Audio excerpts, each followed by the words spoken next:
ಬೇವಿನ ಸೊಪ್ಪಿನ ಚಟ್ನಿ ಪುಡಿ. ಇದೇನಪ್ಪ ಬೇವಿನ ಸೊಪ್ಪಿನ ಚಟ್ನಿ ಪುಡಿ ಅಂತೀರಾ? ಭಾಳ ಚೆನ್ನಾಗಿರುತ್ತೆ ಅನ್ನೋದಕ್ಕಿಂತ ಆರೋಗ್ಯಕ್ಕೆ ಒಳ್ಳೇದಿದು. ನೋಡಿ, ಬೇವಿನ ಸೊಪ್ಪು ನಾವು ಹಿಂದಿನ ಕಾಲದವ್ರು ಯಾರನ್ನಾರು ಕೇಳಿ, ಈ ಅಕ್ಕಿಗೆ ಮನೇಲಿ ಏನಾದ್ರು ಹುಳ ಬರುತ್ತೆ ಅಂದರೆ ಬೇವಿನ ಸೊಪ್ಪನ್ನು ಒಣಗಿಸ್ಬಿಟ್ಟು ಹಾಗೆ ಹಾಕಿ ಇಟ್ಟಿರ್ತಾರೆ.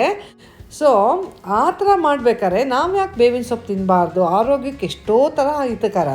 ನೋಡಿ, ಹಲ್ಲುಜ್ಜಕ್ಕೆ ಹಿಂದಿನ ಕಾಲದಲ್ಲಿ ಹಳ್ಳಿಗಳಲ್ಲಿ ಈಗಲೂ ಕೂಡ ಉಪಯೋಗಿಸ್ತಾರೆ. ನಾವೆಲ್ಲ ಬಿಟ್ಬಿಟ್ಟಿದ್ದೀವಿ. ನಾನು ಆಗಾಗ ಇದನ್ನ ಸ್ವಲ್ಪ ಮಾಡಿ ಇಟ್ಕೊಂಡಿರ್ತೀನಿ.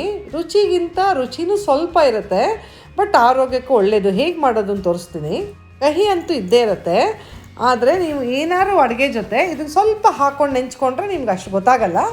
ಯಾವಾಗಾದ್ರೂ ಸ್ವಲ್ಪ ಹಾಕೋಬೋದು. ಮೊದಲು ಬೇವಿನ ಸೊಪ್ಪನ್ನ ಸ್ವಲ್ಪ ತೊಳೆದ್ಬಿಟ್ಟು ಒಣಗಿಸ್ಕೊಳ್ಳೋಣ. ಸ್ವಲ್ಪ ಒಂದು 2-3 ಗಂಟೆ ಹೊತ್ತಿಗೆ ಆ ನೀರಿನ ಅಂಶ ಹೋದ ತಕ್ಷಣ ಅದನ್ನು ಬಾಡಿಸ್ಕೊಳ್ಳೋಣ. ಸ್ವಲ್ಪ ಕೊಬ್ಬರಿನ ತುರಿದಿಟ್ಕೊಂಡ್ಬಿಟ್ಟು ಅದು ಬಾಡಿಸ್ಕೊಳ್ಳೋಣ. ನಂತರ ಬ್ಯಾಡಗಿ ಮೆಣಸಿನ್ಕಾಯಿ, ಬೇಕಾದರೆ ಗುಂಟೂರು ಕೂಡ ಖಾರಕ್ಕೆ ಹಾಕೋಬೋದು.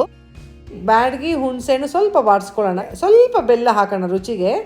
ನಂತರ ರುಚಿಗೆ ತಕ್ಕಷ್ಟು ಉಪ್ಪು, ಆಮೇಲೆ ಕಡಲೆಬೇಳೆ, ಉದ್ದಿನಬೇಳೆ ಒಂದೊಂದು ಕಪ್ಪು, ಅಂದರೆ ಒಂದು 200 ಗ್ರಾಮ್ ಅಷ್ಟು ಅದು ಸಾಕು. 2 ಹಾಕಿ ಸಪ್ರೇಟಾಗಿ ಹುರ್ಕೊಂಡು ಎಲ್ಲ ನಾನು ಮಿಕ್ಸ್ ಮಾಡಿಬಿಟ್ಟು ಗ್ರೈಂಡ್ ಮಾಡಿಬಿಟ್ಟು ನಿಮಗೆ ಬೇವಿನ ಸೊಪ್ಪಿನ ಚಟ್ನಿ ಪುಡಿ ರೆಡಿ.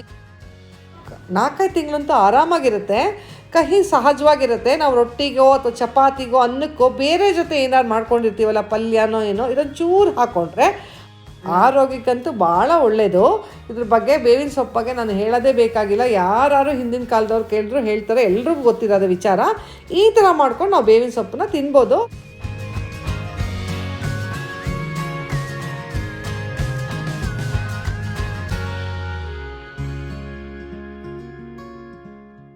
ಖಂಡಿತ ನಿಮ್ಗೆ ಈ ವಿಡಿಯೋ ಇಷ್ಟ ಆದರೆ ಲೈಕ್ ಮಾಡಿ, ಶೇರ್ ಮಾಡಿ, ಸಬ್ಸ್ಕ್ರೈಬ್ ಮಾಡಿ. Thank you.